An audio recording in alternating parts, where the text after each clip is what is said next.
Hello and welcome to Chabot News for March 9th, 2022.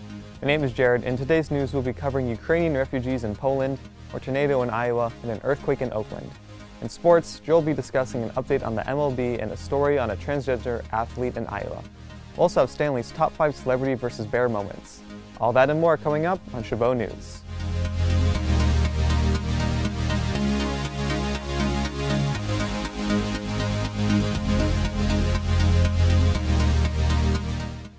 More than 1.5 million people have fled Ukraine since the Russian invasion.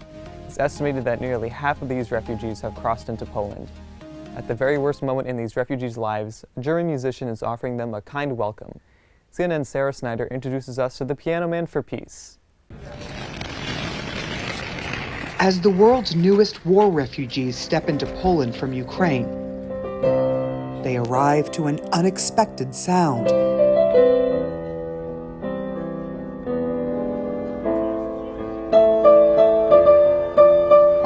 A man at the Medica-Poland border crossing playing his heart out just for them. I'm just trying to welcome all the refugees, and I know that all those people, they hear bombing, guns shooting, cannons, and whatever. Davide Martello traveled from Germany. The peace is starting right here. A piano man for peace. I have a trailer, and I just drove like 17 hours straight. I turned the music very loud so they can hear me everywhere. That is my purpose. Your purpose here is to bring peace through music. Yeah, that's my message, just peace through music. And the message is received.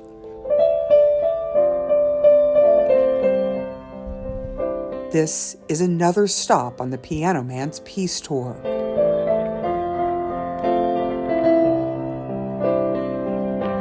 Taksim Square, 2014, and Ukraine too, Donetsk, Afghanistan with the army, Bataclan, Charlie Hebdo.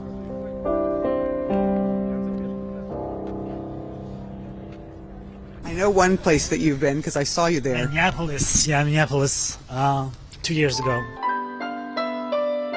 Sure enough, in 2020, after the police murder of George Floyd, there he was, with his piano healing hearts at George Floyd Square. Music is the perfect medium to restore peace, I think. Nearly 2 years later and 5,000 miles away, he plays for the newly heartbroken in Medica, Poland. His next stop, Lviv, Ukraine.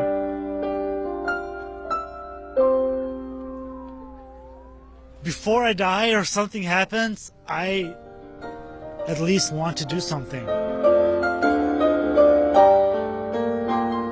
Maybe I can soften Putin's heart with music, because everybody loves music.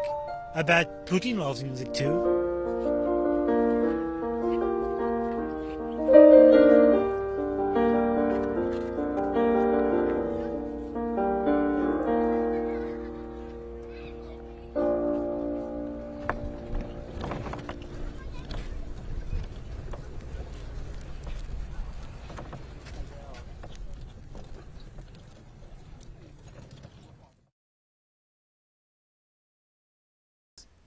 Thank you, Sarah. Iowa Governor Kim Reynolds issued a disaster proclamation for Madison County in the wake of Saturday's deadly tornadoes. On Sunday, Madison County Emergency identified the 6 victims there, ranging in ages from 72 down to a toddler, age 2. More than 24 homes suffered extensive damage. Madison County's Emergency Management Director had high praise for the local first responders who rushed in to help. I cannot express the heroism of the first responders that were out there last night from across the state that worked tirelessly to make sure that every single person that we thought was missing was accounted for, and worked to really make sure that we can get up this morning and do the exact same thing again. So there's a lot of heroism, a lot of stories that you probably will never hear, but a lot of people did a lot of great things last night to ensure that people felt safe in the community and also were able to recover those who were deceased. The tornado system claimed 6 lives in Madison County and a 7th in Sherrington, which is in Lucas County. At the peak of the storm, more than 100,000 homes and businesses lost power throughout the Midwest. And now let's go to Joe with sports. There will be no spring training for Major League Baseball, at least for the next 2 weeks. The league made the announcement Friday after it failed to reach an agreement with the players' union. This isn't the first cancellation as the organizations try to hammer out a deal. Last week, all spring training games through Monday were canceled, as well as the first 2 series of the regular season. Opening day was supposed to be March 31st. With the new announcement, the earliest spring training games could start would be March 18th.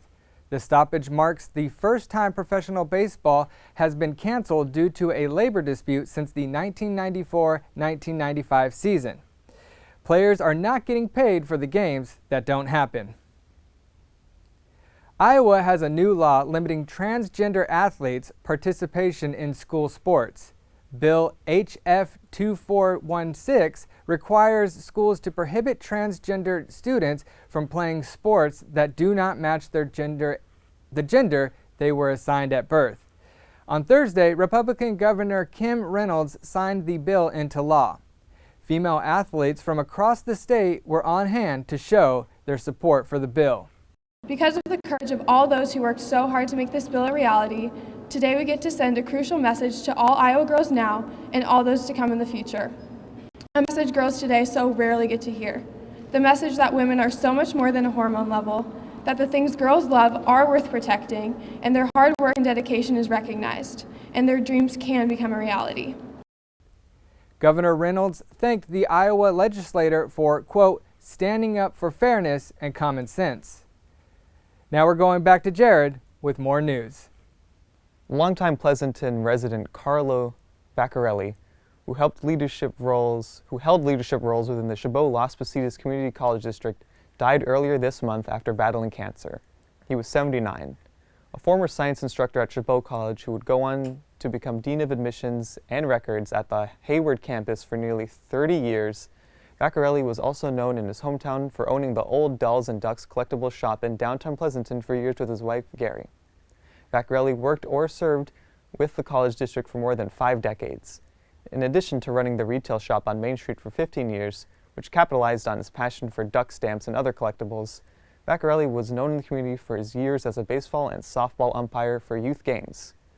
He was also an inductee into the Chabot Sports Hall of Fame in recognition of meritorious services to the student athletes.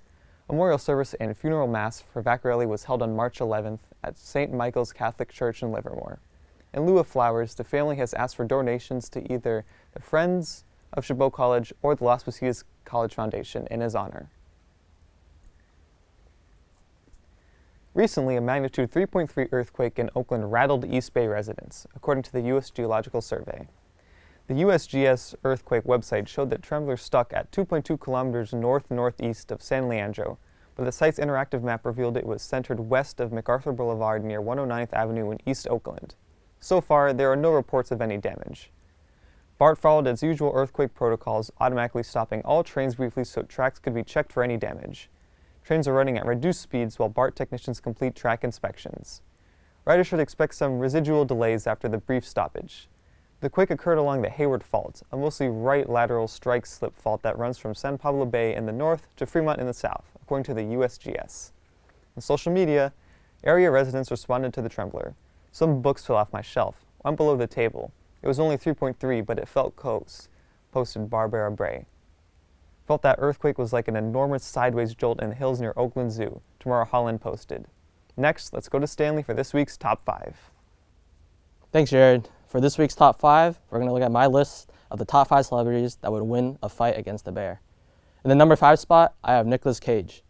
This man stole the Declaration of Independence and became a skeleton riding a motorcycle. If he isn't afraid of stealing one of the most guarded documents in the nation, he can surely take down a bear. At number 4 is Tony Hawk. As an accomplished skateboarder, Tony Hawk performed the first 900-degree aerial at the 1999 X Games. Because the bear hasn't seen such cool tricks before, it'd be paralyzed in awe, allowing Hawk to pin down the bear for the win. Coming in at number 3, I have Oprah Winfrey. As the definition of self-grown success, she touts as one of the most influential figures in modern history. With an estimated net worth of $2.6 billion, Winfrey can simply purchase a tranquilizer, winning against the bear by knockout. At number 2 is Michael Cera. Despite his small frame, Cera wields the sword of self-respect, which he gained after realizing his faults. Armed with newfound confidence, the bear will recognize Cera's personal growth and humbly concede. In the coveted number 1 spot is the one and only Evan McGregor. Evan McGregor is Obi-Wan Kenobi. Enough said. The sheer aura McGregor gives off will make the bear submit and recognize McGregor as a superior fighter. That's the end of this week's Top 5. Now back to Jared with more news. There's a new sheriff in the Old West. Okay, maybe it's just a restaurant server in a casino. But this bucket of bolts could signify a new way to get your food that doesn't involve the human touch. Jeffrey Lindblom has the story. Okay. There's a new server in town. Have a good day. I am going back. With recent pandemic-induced labor shortages, some places are short on hands and turning to wheels. We're just met with some challenges with staffing and some business levels that Deadwood hasn't been used to, so we thought outside the box. I am leaving for a delivery. Decided we're going to try out this robot to run food for us. It will take food and drink directly to tables, the bar, or wherever else it's programmed to. It'll even help clean up. So it works as like a bus person as well. While hard at work, it's even got some manners. Sorry, I am blocked. Please let me pass. It's vocal to talk to you, to ask you to get out of its way. Hello, could you please make way? I'm busy here, I'm trying to work, I'm going to get fired. So it has a personality, it's a lot of fun. It's very upbeat, it plays music when it's coming by so everybody knows it's coming. Working pedal to the metal, it begs the question, is this robot being rightfully compensated? Enjoy your meal. It is not, but it's worthy of making a wish. I am back.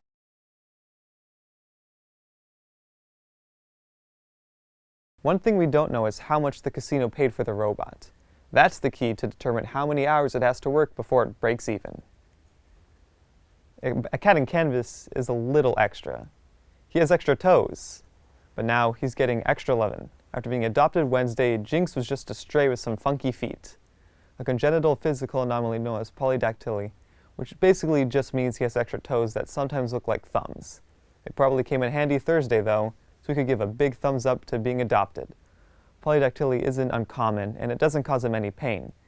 These cats just have become known as Hemingway cats, referencing the late author's feline fascination. Ernest Hemingway had a number of cats, including polydactyl cats, at his home in Key West.